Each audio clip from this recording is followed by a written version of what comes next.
మంచిది.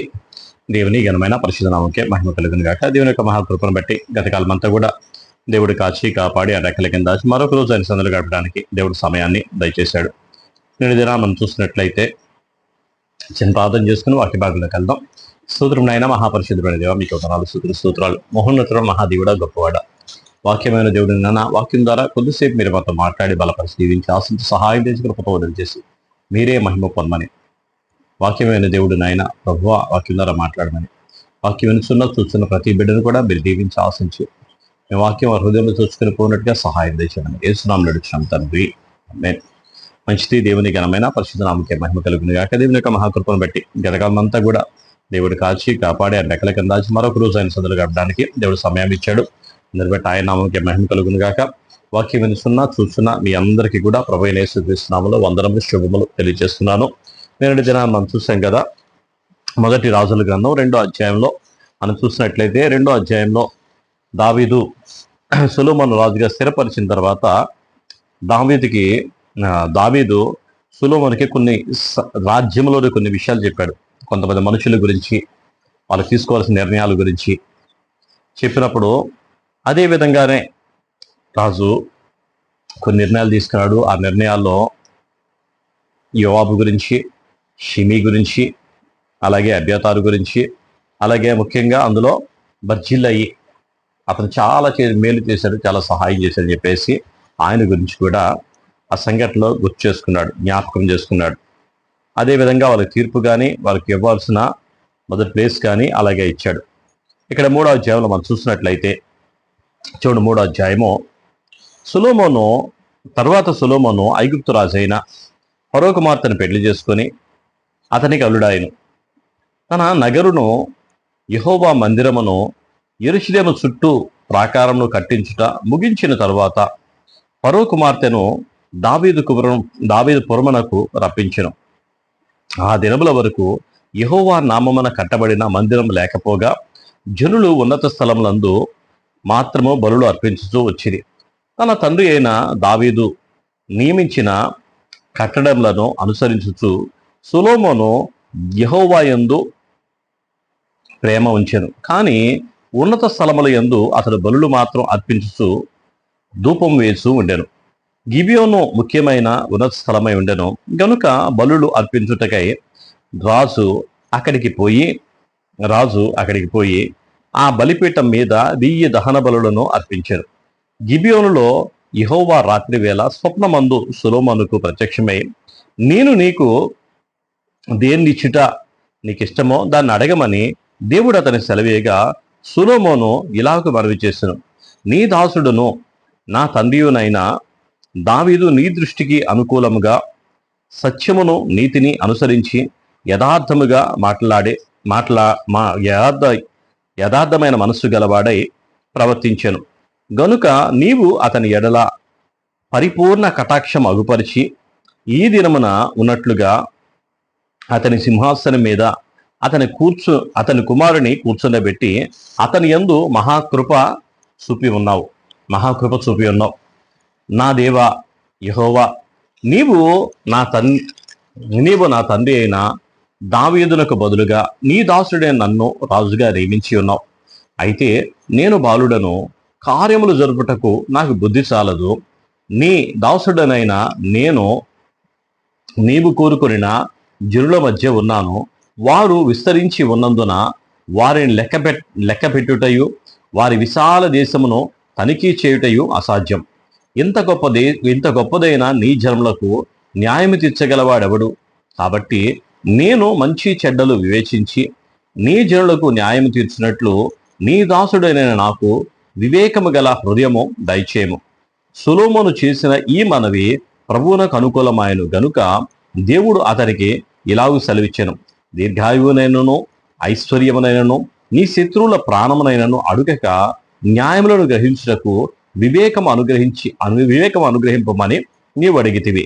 నీవు ఇలాగూ అడిగినందున నీ మనవి అంగీకరించున్నాను. బుద్ధి వివేకములు గల హృదయము నీకిచ్చుచున్నాను. పూర్వీకులలో నీ వంటి వాడు ఒకడును లేడు, ఇక మీదట నీ వంటి వాడు ఒకడును ఉండడు. మరియు నీవు ఐశ్వర్యమును ఘనతను ఇమ్మని అడగకపోయినను నేను వాటిని నీకిచ్చుచున్నాను. అందువలన నీ దినములన్నిటను రాజులలో నీ వంటి వాడు ఒకడైనను ఉండడు. మరియు నీ తండ్రి అయిన దావీదు నా మార్గంలో నడిచి నా కట్టడలు నేను నియమించిన ధర్మమంతటిని గైకొన్నట్లు నీవు నడిచి వాటిని గైకొని ఎడల నీవు నిన్ను దీర్ఘాయుష్మంతునిగా చేసేదను. అంతలో సొలొమోను మేలుకొని అది స్వప్నమని తెలుసుకొని పిమ్మట అతడు యెరూషలేమునకు వచ్చి యెహోవా నిబంధన గల మందసం ఎదుట నిలబడి దహన బలులను సమాధాన బలులను అర్పించి తన సేవకులందరికీ విందు చేయించెను. హల్లెలూయా. ఇక్కడ జరిగిన చూడండి, దావీదు చనిపోయిన తర్వాత సొలొమోను రాజుగా స్థిరపరచబడ్డాడు. సొలొమోను రాజుగా స్థిరపడిన తర్వాత ఆయన ఫరో కుమార్తెని పెళ్లి చేసుకున్నాడు. రాజనగరికి తీసుకొని వచ్చాడు.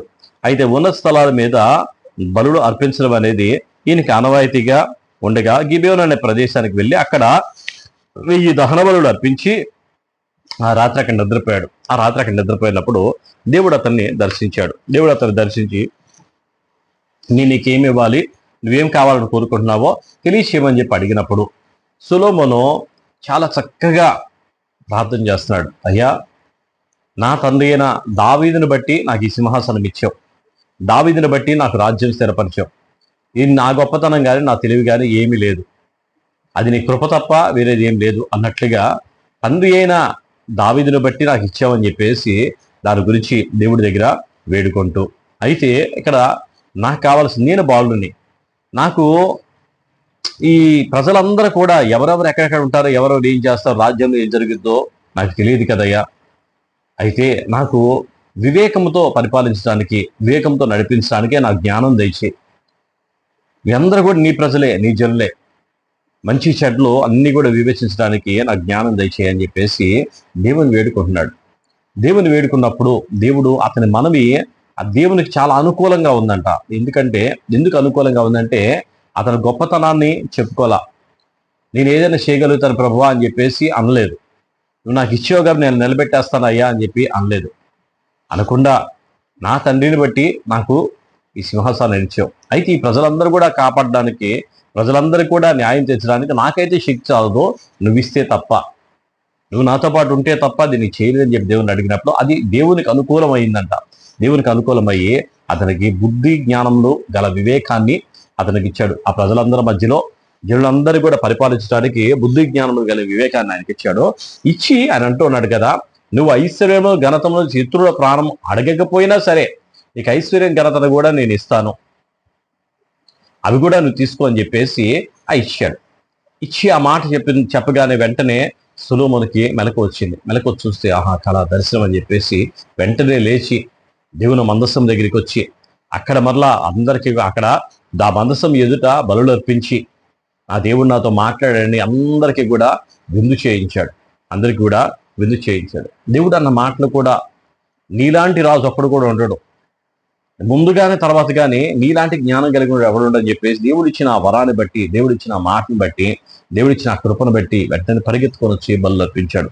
చూడండి, తర్వాత మనం చూసినట్లయితే 16వ వచనంలో తరువాత వేశ్యలైన 2 స్త్రీలు రాజు వద్దకు వచ్చి అతని ముందర నిలిచిది. వారిలో ఒకటి ఇట్లు మనవి చేసెను, నా ఎలినవాడ చెత్తగించుము, నేనును ఈ స్త్రీయు ఒక ఇంట్లో నివసించున్నాం. దానితో కూడా ఇంటిలో ఉండి నేను ఒక పిల్లను కంటిని. నేను కనిన 3వ దినమున ఇదియు పిల్లను కనిను. మేమిద్దరం కూడా ఉన్నాం. మేమిద్దరం తప్ప ఆ ఇంటిలో మరి ఎవరూ లేరు. అయితే రాత్రి అందు ఇది పడక గదిలో తన పిల్ల మీద పడకగా అది చచ్చెను. కాబట్టి మధ్యరాత్రి ఇది లేచి నీ దాసునైనా నేను నిద్రించుండగా వచ్చి నా పక్కలో నుండి నా బిడ్డను తీసుకొని తన కౌగిట్లో పెట్టుకొని చచ్చిన తన పిల్లను నా కౌగిట్లో ఉంచెను. ఉదయం నేను లేచి నా పిల్లకు పాలియ చూడగా అది చచ్చినదాయను. తర్వాత ఉదయమున నేను పిల్లను నిదానించి చూచినప్పుడు వాడు నా కడుపున పుట్టినవాడు కాడని నేను తెలుసుకుంటుని. అంతలో రెండవ స్త్రీ అది కాదు, బ్రతికి ఉన్నది నా బిడ్డ, చచ్చినది దాని బిడ్డ అని చెప్పగా ఆమె కాదు, చచ్చినదే నీ బిడ్డ, బ్రతికి ఉన్నది నా బిడ్డ అనెను. ఈ ప్రకారంగా వారు రాజ్య సముఖమున మనవి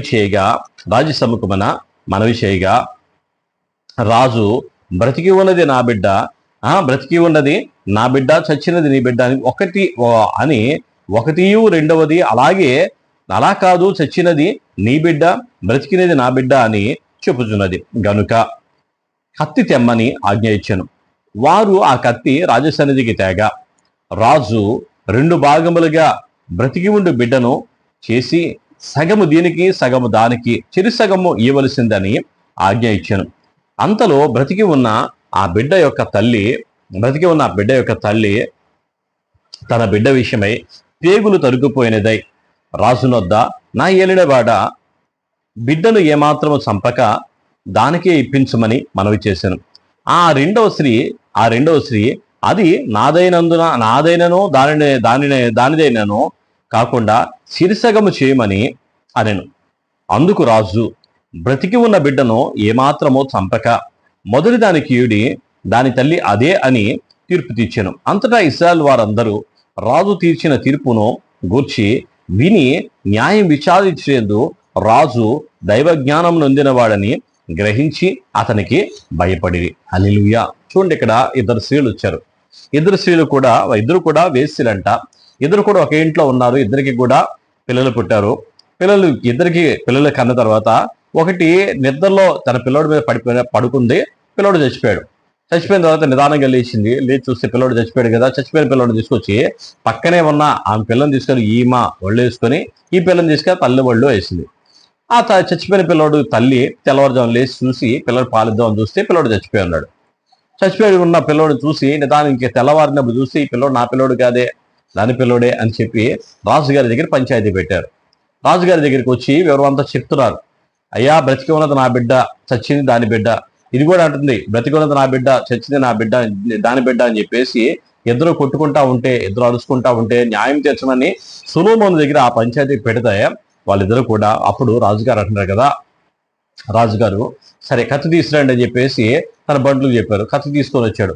ఈ కత్తి తీసుకొని వచ్చి బిడ్డను 2 ముక్కలుగా చేసి ఒక సగం మొక్క దానికి సగం మొక్క దీనికి ఇవ్వండి అని చెప్పేసి అన్నాడు. అనగానే అప్పుడు బ్రతికి ఉన్న దాని తల్లి అంటుంది కదా, అయ్యా అలా వద్దయ్యా, ఆ బిడ్డ ఎక్కడో అక్కడ బ్రతికుంటే సార్లే, దాని దగ్గరే ఉన్నాయి అని చెప్పేసి అంటుంది. రెండోది ఉంది కదా, ఆ మాట అనకుండా 2 ముక్కలుగా చేసేయండి అయ్యా, చేసేసి ఆ సగం మొక్క నాకు సగం మొక్క దానికి ఇచ్చేయండి, నాకు లేని దానికి దేనికి అని చెప్పి రెండోది అంతా. ఇలాగా వారికి న్యాయం తీసిన ఆ సంఘటన మనం చూసినప్పుడు నిజంగానే మనుషులు పాపము చేసి దుర్మార్గుడైన సాతానుగాడు దేవుని సందులో దేవుని స్తుతించవలసిన ఆయన దాడు గర్వించి భూమి మీదకి తోయబడిన తర్వాత వాడు క్రూరంగా ఆలోచిస్తూ వాడు చనిపోయిన స్థితి కాకుండా బ్రతికి ఉన్న మనల్ని కూడా చంపడానికి, దేవుని స్తుతించకుండా, దేవుని ఆరాధించకుండా, దేవుణ్ణి మనం విపరీతంగా దూషించేలా చేస్తూ, అలాగే ఆ రోజు ఆదాం విషయంలో కూడా అలాగే మోసపరిచాడు.